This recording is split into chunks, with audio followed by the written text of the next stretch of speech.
Hi, I'm Ford Schenkel. I'm glad you tuned in. Welcome to the Clarion Autumn Leaf Festival Car Cruise. I hope you like what you have to see here. Well, the question I asked was, is that original? And that was a dumb question when I looked closely. No, it's not.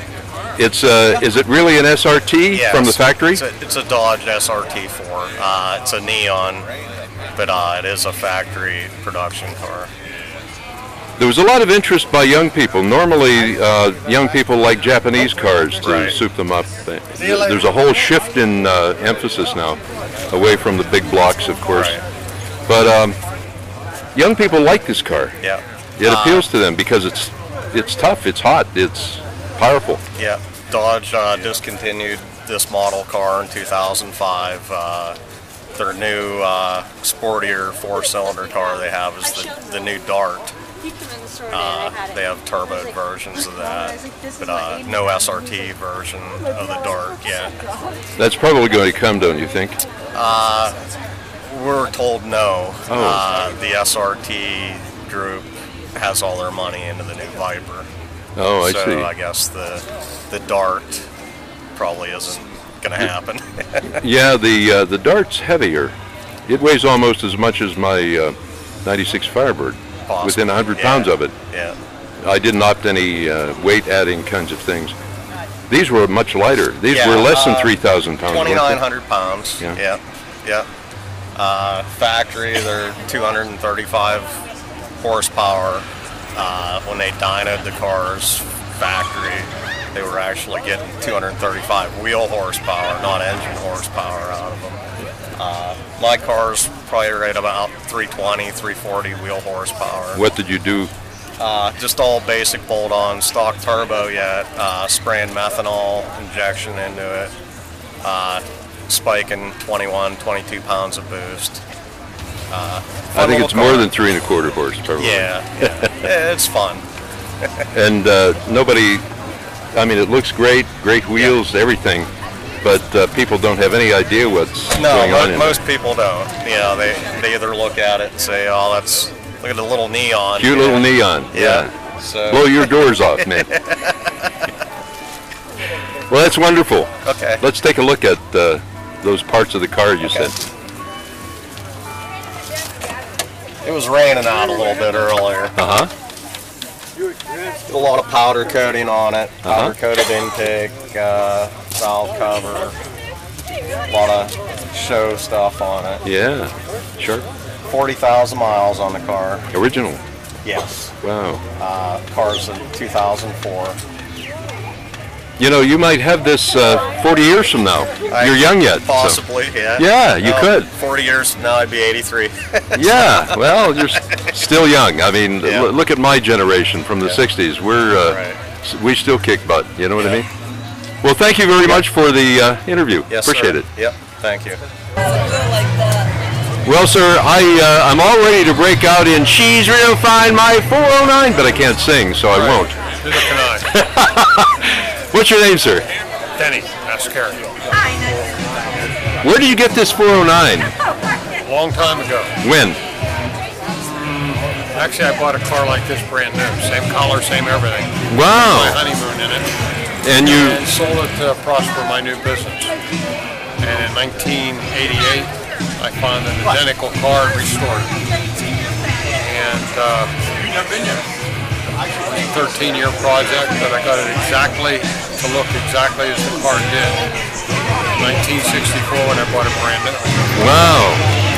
Is it an automatic or a 4-speed? It's a 4-speed car.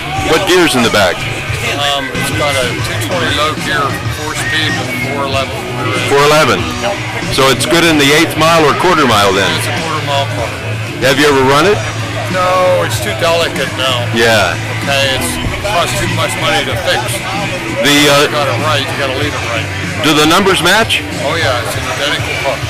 So it has a lot of clone parts on it, with the basic structure and the VIN numbers and the motor numbers and all that are the right ones. Whenever it was restored, it was in pretty good shape, or? No, it was a basket case. Oh, was it? But it's brought back to everything original. Yeah, I showed this car all over the eastern United States.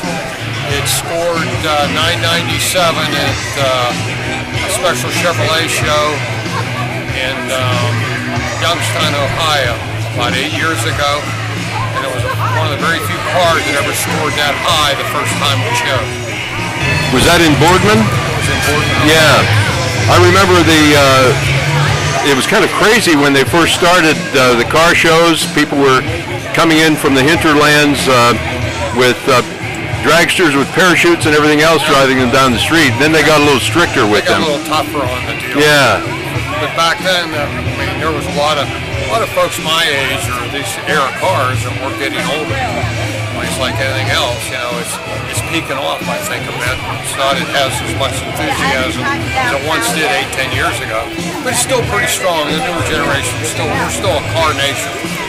And I think people are still interested strongly. Oh, I think they are, but I would guess you're around my age, 66?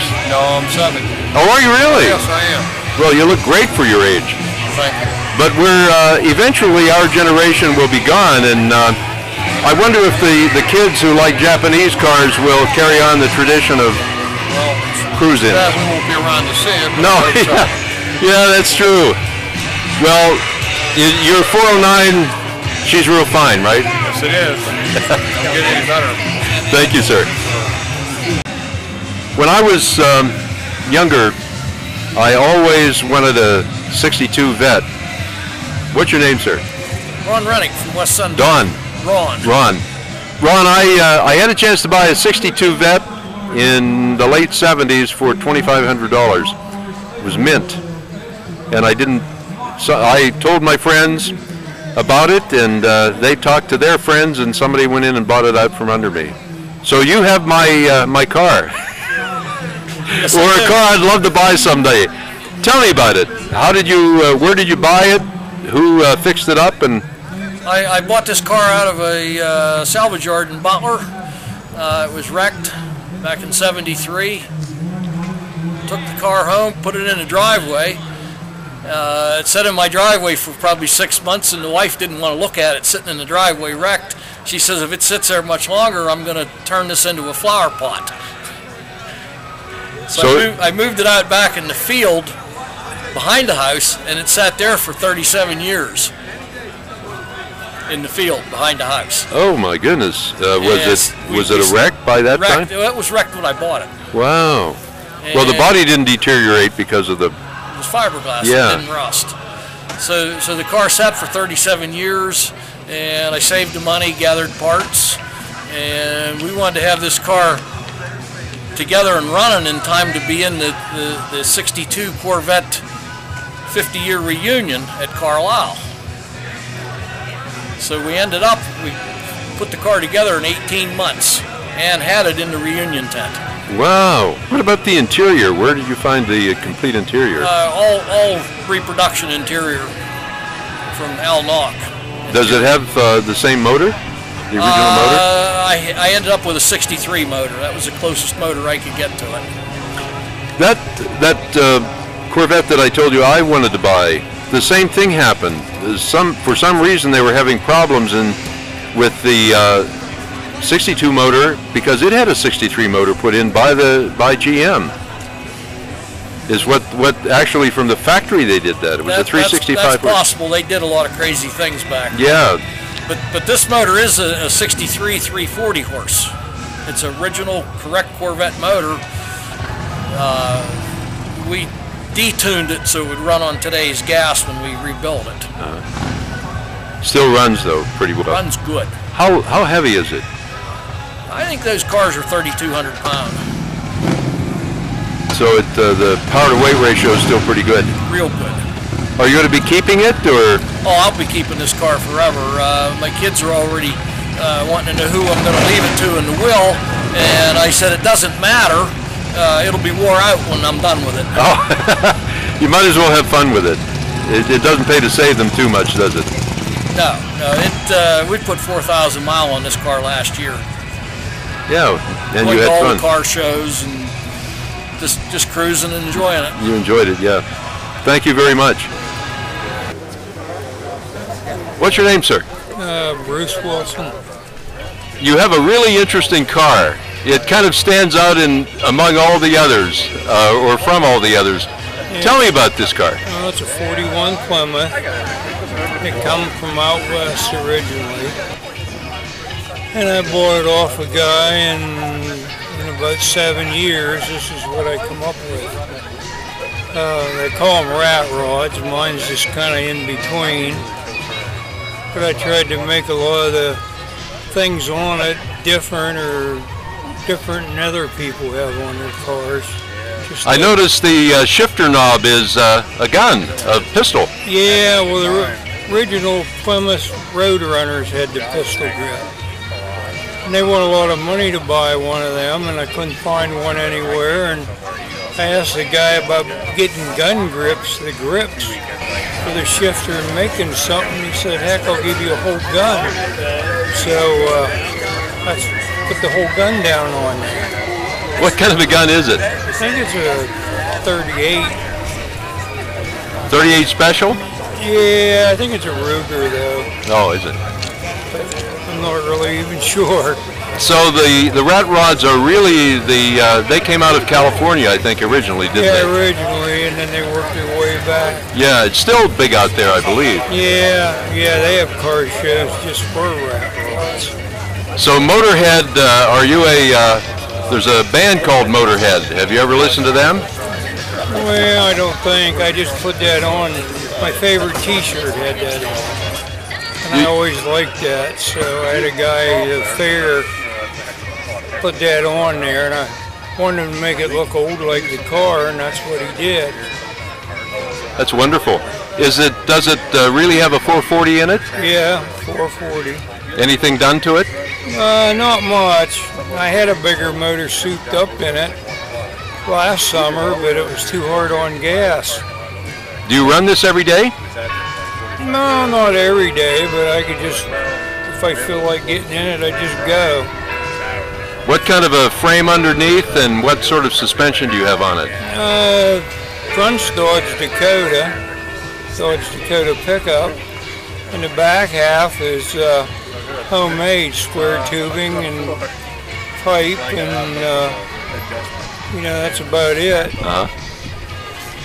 Well, you have a great rat rod. Thank you. Yeah, everybody likes it, They either like it or hate it, that's what it is. I just had a lady a little bit ago that said, boy, that would be a nice car if he'd ever paint it. She doesn't understand. No, they don't understand. She didn't get it. But you did. Yeah. And thanks for the interview, sir. Okay. Sir, I've always liked hot rods, but never had the money to build one or buy one. And you have two here, and you have how many altogether? I have two more antiques, original, and I got my dad's 31 that he bought in 32, and I took my driver's test in Clarion in 1956. I'm restoring it right now. Wow, and you must be 40 years old or so. A little bit more now, 73 years old. Are you really? Yeah. Well, you're still kicking, and my goodness, what you should do is let me have one of these for the day. Maybe I'll have to call you and drive the next one over here. Okay.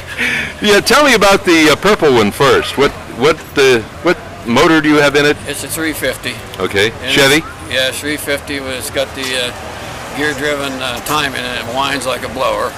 And it's got a 4-barrel on it. It moves right along. Is it a stock motor, or did you do some tweaking? No, it's got a cam in it, and it burps a little bit when you're on idle. It's cammed a little bit. When did you start this project on? I had this, and I got this off a guy in Du Bois, and he hit a deer with it and smashed it all up, and they had fiberglass fenders on it, so I bought it off them for $19,000, and then I put all new steel fenders on it, and then I had a new paint job put on it, and all new range spotting, and all new poppers in the doors, and then I had a straight hood on it. Didn't like it, so I went up in the woods and got my grandpa's old 29. It's been setting up there since 1951. He gave it to me. I took the hood off of it and put it on here, and it's Passion Pearl, the color of it, and about $9,000 just in the paint job and the body work and the fenders on it since I bought it. You must have some passion for hot rods. Yeah, I do. This is my an appropriate color. Huh? An appropriate color for you. Yeah. What about the red one that's behind you? That one, I go to Canfield quite often, and I met a guy out there at Canfield 2 years ago that had this one, and he was from Akron, Ohio, and he was trying to sell it, and said he had around 41,000 in it, and I said, he was asking 25,000 for it, and then every time I went to talk to him, he wanted to walk away like he wouldn't want to sell it. So then finally I come back the third time, and I said, if you want to sell it, I said, well, you have to call me in the middle of the week and give me something down. So I did. So I said, you wanted 25 for it, so I drove. I said, you bring it to Ohio at 5 and I'll go out in the trailer and pick it up. So I went out and got it 2 years ago. I've been running it in there. I've had this in about 2 years now. What motor does it have? It's got the Corvette LS in it. LS1? Yeah. The newer aluminum block? Yeah. No, it's cast, but it's a Corvette. Yeah, yeah. Great machine. Yeah. Do you ever drag race them, or? No, I baby them. Do you? Yeah. Well, you have to blow them out sometime. Oh, I get them. I blow the smoke out when I get them on the road. How much do they weigh? Have any idea? I don't know really. I never had them weigh. They're just nice to drive. Yeah. So you have how many altogether then? We've got 5 all told. 5. Share the wealth. Yeah. Thank you, sir. Yeah. Thank you. Steve Gregory. Yes. How are you? Good. I wanted to get a Mopar in. We've had a lot of GM products, and I love Chrysler also. So, can you tell me about your Barracuda? That's a 1971 Plymouth Cuda, Hemi-powered, automatic, Dana rear end. I've had it since 2000. We took it apart, stripped it, restored it, slowly but surely. It's been a real project, but as you can see, it's well worth it. Oh, it's beautiful. Did you ever know a fellow from Katanning they called Hemi Denny? No, I can't say that. Yeah, he died, but he had a super stock that he raced regularly and drove on the street. He had cheater slicks on it and everything. Have you ever taken this to the drag strip? Not yet. You're going to? Yes. You're going to take care of it, though. I noticed the tires in the back that are kind of telltale of what you intend to do. Yes. It's all business. Is it stock? No, it's stroked up, bored out, nitrous oxide, the whole 9 yards. It's got a lot of trick stuff onto it. Have you ever had a dyno? No. So what would an estimate of horsepower be without the nitrous working? 600 easily. Without nitro? Yes. So you're probably talking about 750 horsepower with nitro. 800? Yeah, we can take that up to 1,000 if we need to. We got the big shot system on it. NOS big shot. It's all built to handle it too. All ARP studded. What bracket do you think you'll be in? That car's going to go so fast that they're going to tell me to park it. There's not enough safety equipment. There's not enough roll cage. It'll do well over what you're allowed to do in it. Oh, so you could run in a lower class and qualify, or what? Well, what I want to do is I want to take it and see how fast it'll go, but then they'll come around and tell you you're done until you get more roll cage safety equipment. Are you going to do that? No, I won't cut that car anymore. It's too nice the way it is. Yes, it is. We have another car we do race. Oh, do you? Yes, another Mopar, a 72 Demon. Well, this is fabulous. It's worth it having it just to cruise. Yes, it is. And surprise people. It probably doesn't even have 250 miles on it yet. Wow. Well, how many miles do you need to have on it? Is it like a new car that you need to break it in? Yeah, I think it's getting close to being broken. We've done some tuning on it, jetting the carburetor, and there's some timing stuff. We can slowly crank it up to where we want it. Well, it takes that many miles just to set it up, doesn't it? Right. It takes some time to set up a new motor like that. Where are you going to take it to do the runs?